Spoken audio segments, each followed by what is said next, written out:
Halo guys, kembali lagi di channel Facebook, Instagram, Twitter, pokoknya semua sosial media. Kembali lagi bersama Afin Sirpul. Oke guys, jadi guys, gua punya pertanyaan buat kalian semua, seluruh warga Indonesia dan luar negeri guys, seluruh dunia. Pertanyaan yang harus kalian jawab, kalian itu sependapat dengan gua atau tidak? Oke guys, ini pertanyaannya guys. Oke.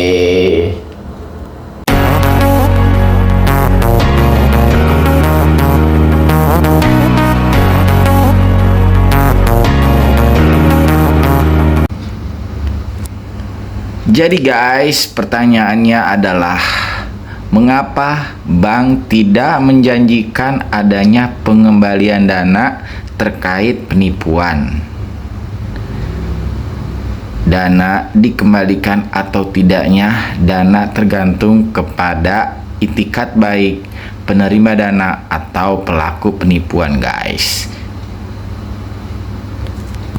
Itu pertanyaannya guys, untuk kalian semua warga Indonesia dan seluruh dunia, tentang pertanyaan berikut ini guys. Oke, jawab ya guys. Semoga jawaban gua sependapat dengan kalian.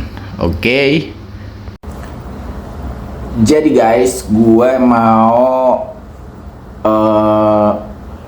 menjawab pertanyaan yang udah gua buat. Mengapa bank tidak menjanjikan adanya pengembalian dana terkait penipuan?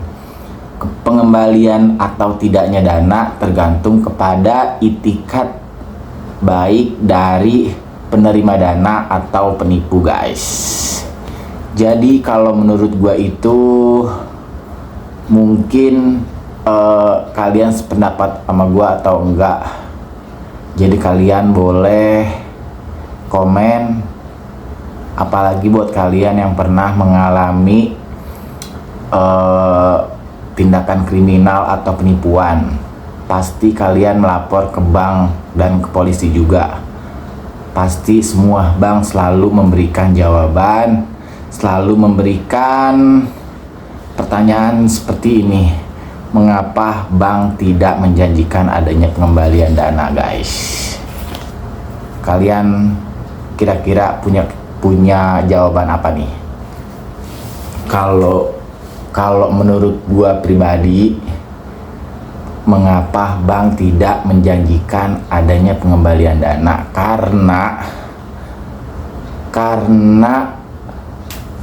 apa ya? Karena menurut gua itu di sisi lain adanya adanya pertanyaan seperti ini tuh karena bank ada keuntungan dari kasus ini guys.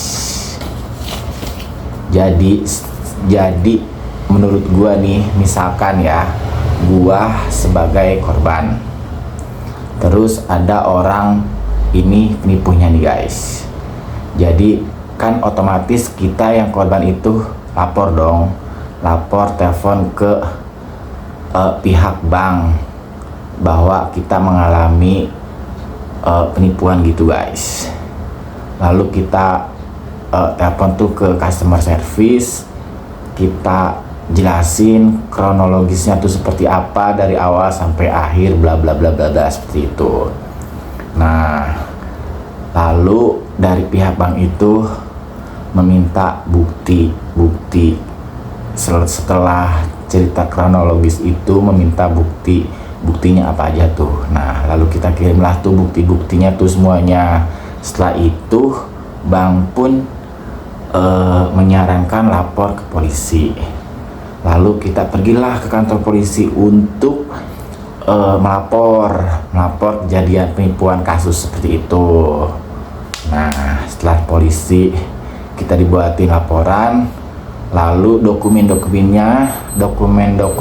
tuh semua laporannya semualah dikirim ke bank yang kita laporkan itu. Biasanya itu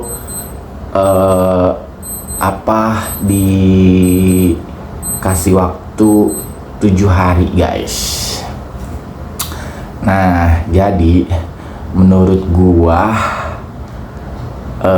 kenapa selalu ada iming-iming mengapa bank tidak menjanjikan adanya pengembalian dana terkait penipuan itu ya itu guys. Jadi di sisi lain dana kita yang tertipu itu tidak kembali karena kan biasanya itu bank telepon ke pemilik rekening yang nipu tuh guys, lalu dia mediasi tuh, ngobrol sama si penipu itu. Mungkin nih ada dua kemungkinan kalau menurut gua ya. Dua kemungkinan itu, satu, si pemilik rekening itu asli terus tidak bisa dihubungin, yang satu. Terus kemungkinan kedua, rekening itu dibeli sama sindikat. Jadi orang aslinya itu tuh habis bikin rekeningnya tuh dijual sama para penipu kayak gitu guys. Jadi setelah nomor rekeningnya diblokir sama bank, itu rekeningnya ada dananya atau tidak kita kan tidak tahu tuh. Nah, pasti si bank yang menerima dana itu biasanya dia menginformasikan ke bank yang tertipu itu. Jadi bank yang memberikan dana dan bank yang menerima dana tuh saling berkomunikasi, istilah kata ya. Dan setelah itu setelah itu bank penerima dana menghubungi kembali bank pengirim dana, dan bank penerima dana itu memberitahukan ke bank pengirim dana dengan dua jawaban. Jawaban pertama itu biasanya pihak bank penerima dana memberitahukan bahwa pemilik rekening tidak dapat dihubungi. Yang pertama. Yang kedua, pemilik rekening tidak mau mengembalikan dananya itu guys. Jadi yang pertama, pemilik rekening tidak dapat dihubungi. Yang kedua, pemilik rekening tidak mau mengembalikan dana. Itu jawaban yang akan bank penerima dana berikan kepada bank pengirim dana. Nah, lalu dari bank pengirim dana menghubungi ke korban dengan alasan atau jawaban, mohon maaf, kami tidak bisa atau tidak dapat mengembalikan dana Bapak yang sudah tertipu itu. Seperti itu guys. Lalu mengapa bank tidak menjanjikan adanya pengembalian dana terkait penipuan? Jadi guys, intinya dari kasus penipuan ini, selain kita yang tertipu dirugikan dan ada penipu juga yang ketahuan, itu menguntungkan untuk bank penerima dana. Kenapa gua berpendapat seperti itu? Karena apabila bank penerima dana itu menghubungi si pelaku kriminal atau penipu itu guys, otomatis rekening si penipu itu diblokir, dan rekening itu pasti ada dananya atau tidak itu pasti diblokir. Dan setelah diblokir itu dananya mengendap di bank penerima dana. Jadi disitulah keuntungan bank penerima dana, guys. Jadi buat korbannya tetap rugi walaupun udah lapor ke bank, lapor polisi, dananya tetap tinggal kembali gitu, guys. Jadi seharusnya tidak ada kata-kata seperti ini ya, guys. Jadi guys, kalau menurut gua bank kurang teliti sih, karena mereka cuman telepon doang, by call ke si pemilik rekening penipu itu, guys, atau yang kriminal itulah. Dia cuma nelpon, cuman mediasi apa gitu ya, pokoknya nanya dah tuh menghubunginya, jadi bisa dihubungi atau kagaknya. Nah itu kan ya udah gitu doang kan, kerjanya cuma by phone doang. Enggak, kalau menurut gua tuh seharusnya ya dari pihak bank penerima tuh, dia kan ada laporan nih dari nasabah korban, dari bank pengirim, ada laporan juga dari polisi, tuh ada 3 lah ya, dari korban, dari bank, sama dari laporan dari polisian. Itu tuh seharusnya dari bank juga kan mereka yang tahu datanya si penipu itu tuh, dia harus memastikan ini orangnya benar apa kagak yang punya rekening, sesuai gak nih sama pemilik rekening, atau rekeningnya itu palsu dibeli, kayak gitu.